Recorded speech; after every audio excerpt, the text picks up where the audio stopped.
It feels like that's actually been like a huge change on tour, not just in terms of big waves or serious waves or barrels, but like high performance maneuvers or aerials or anything like that. It almost seems like when I started like back in 05, 06, there was still this mentality of I'm going to surf conservatively in my heat to win because that's kind of how the format was structured. It's kind of how like scoring wasn't really pushed. I think people in terms of progressing to like high risk maneuvers, their strike rate wasn't as high as it was. And that really changed with your generation. You know, I really think that changed in the sense of you now hear a lot of the young guys going like, "Oh yeah, I try as hard as I can in heats, and I kind of just practice in free surfs." Is that? Do you think that's right? Yeah, I would have to agree. I I think there's obviously a balance to it, which I think sometimes maybe the young guys can get wrong, but and even some of the older guys. But man, there's not many occasions these days where you can go, oh, I just like safety surfed that heat and got through. Or, Yeah. the judges will pick it apart. They'll go, not quite. Or, you know, they'll see through it now. And them seeing through that, then the scoring, then seeing through that with the scores helps the next generation go, oh, there's still a chance for me to throw it everything I got at this heat. Whereas I think in the past, some of the scores were a bit more lenient, or maybe a bit more like forgiving and, oh, yeah, that was still an eight, that was still pretty good. And it would shut the door or put the pressure too much on the up and comer who wants to throw that big air or just throw something, and it can put it just out of reach. Even if they throw it, they might be just out of reach anyway. But now the scoring is like, oh no, like that's a 6.5. Like that eight Mm. is now 6.5. And I feel like that is the difference, is a point and a half or a point at least. It's come down. And that point and a half that's come down has made way for someone just to throw it all out there, try as hard as they can, and get into that like high scoring zone. And the same with the like chokes, like everyone charges now, whereas Mm. back 10 years ago there was definitely some heats where you're like, oh, this guy's not gonna go one of those waves or this or Yeah. that. But now it's for sure it's everyone's on.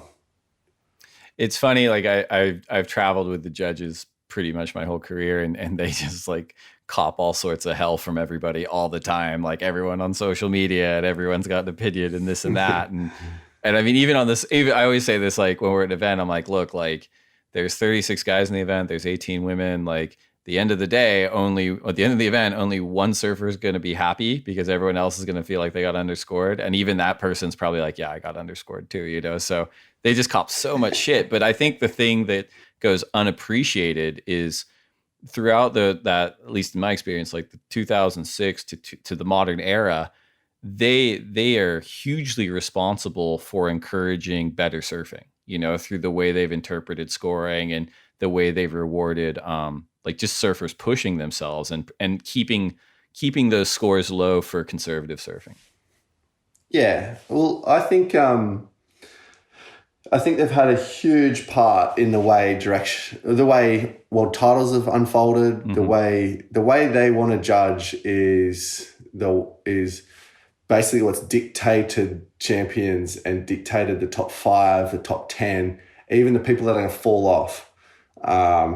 When I first qualified, there was like a really big wave of airs and variety of airs. Guys weren't doing the same. Like now you'll see a lot of the same air reverse that happens. It's a full rotation. It's sick. It's mental. But every heat you'll see maybe say like the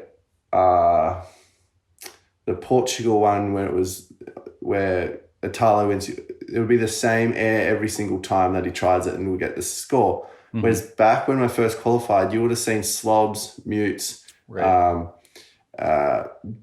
like you had Josh Kerr doing stale fishes, you had Kelly. There was just so many different variations. But at that time, the judging wasn't really there was no real benefit in doing that crazy big stuff. And it definitely came, I felt that at that time, and I know I've had this chat with others that, you know, we all kind of stopped going there because there was no reward system.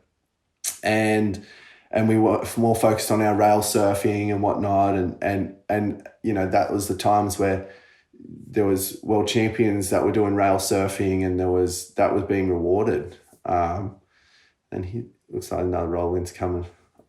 This looks like maybe a replay of that 9.6 you got. Oh, no, yeah, they're just replaying that. Oh, okay. Yeah. No, it says live. Yeah. But it's not. Was it? No, I think they just have it. Strider's live. Yeah. You're replaying at the moment. Yeah. Yeah. But yeah, like the conversation of how much they've played a role. Like, I remember distinctively what really changed my view on them scoring airs was Jadson Andre. And it's been spoken about before. Like, he was an absolute gun at airs, and he would do two of the biggest airs you've ever seen on one wave, and he would get a 4-point ride. And it was just like, wow, like this is not liked. This is, you know, there's something here that's not quite, you know, being picked up on. And I definitely felt that was changed. But that throughout the years, well, I feel like we're back to that place now where Jadson can go and throw that big air and we'll get an 8.5 on this day right now. But back in 2011, if he threw that air, that's a 4-point ride because they've seen it before. And I tell you, that is the influence that judges have. That guy was off tour. But right now, Jadson could have the best year of his entire career. He and I talked exactly about that. And he thought 2020 was going to be his best year. So probably 2021 will be. But I think you're totally right. Like, and I think that the world's best surfers, especially at that time, had like an outsized influence on it as well. I remember Jadson beat Kelly your rookie year because you guys were actually pretty close. I think you guys finished 1 and really 2 close on the QS, and you guys are really good friends. He beat Kelly doing, and people wrote him off, and like he did the same air reverse and beat Kelly. I watched that event not too long ago. He did not. Like, he's like, there's variations. He's doing huge airs. Like, he's off axis. Like, there's really cool things he's doing. But the narrative that came out of it was like kind of like Kelly drove that in a big way. He's like, he just beat me with air reverses. Like, I'll see how he does at like J Bay or Tahiti or something, you know? And I think like that has an impact on, I mean, it's a subjectively scored sport. I think that has an impact on how scoring evolves. And as you said, like, he's doing the same surfing the next year. He's getting 75% or 50% of the score. And only now is he kind of reincorporating that into his repertoire because it wasn't scoring for years. Man, he cut it out. He just stopped doing it. And a lot of us, and I think, you know, I say the judges, but I also say the top guys at that time, they had a big influence as well over the judges that were saying, hey, that's not cool. Like, they're not, you know, he's just doing that air and that's all he's doing. And it got so frowned upon. And it really did. I felt like that did put a big pause or whatever the working was then. And it might sound this or that. It's just the way it went. And it's not a secret. It's clearly happened. And then now you know, a turnaround. I for sure, like, the scoring changed and Jadson had won like 3 or 4, maybe 2 QS events and placed in the finals of 3 or 4 QS events throughout the year. So I was like, straight away, I was like, 2020 is going to be a big year for him because they've changed their way of thinking as to one-off big maneuvers can be massive. And that's accepted now. And that's and not just by the judges, but also like by the peers and the top surfers and the surfing world. The top surfers, exactly, the surfing world. They want to see that. They want to, you know, we're at J Bay and they don't mind if someone races half the wave, does a few kind of average turns, and then just throws a huge spinner into the flats like Chloe Handino last year, and get like a massive score. We don't mind seeing that now. Yeah. We don't mind that he didn't really like tee off on every single turn. We we love to see the huge maneuvers now. So I think there's an element too of that, like Jadson had to kind of go out of his way to prove he has a rail game and he has a barrel game. Like he always kind of had it. I'm sure it got better over the years, but like he kind of had to go out, and I'm not even saying it was necessary, but he probably had to, and go and prove that he had those parts of his surfing to make it look like he wasn't a one-trick pony, right? So now his airs score better because everyone understands he's like a comprehensive surfer.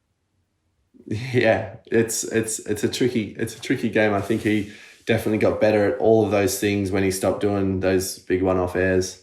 But yeah, like I think that whole judging thing has been so interesting to be. I've had that 10 years to experience all sides of that. Be on the sides of like, yeah, I got overscored, or yeah, I got underscored. But yeah. Do you like that? Well, if so, subscribe over there and then watch more videos over there. And then tell us your favorite videos down there. It's a 3-step process. Do them all now.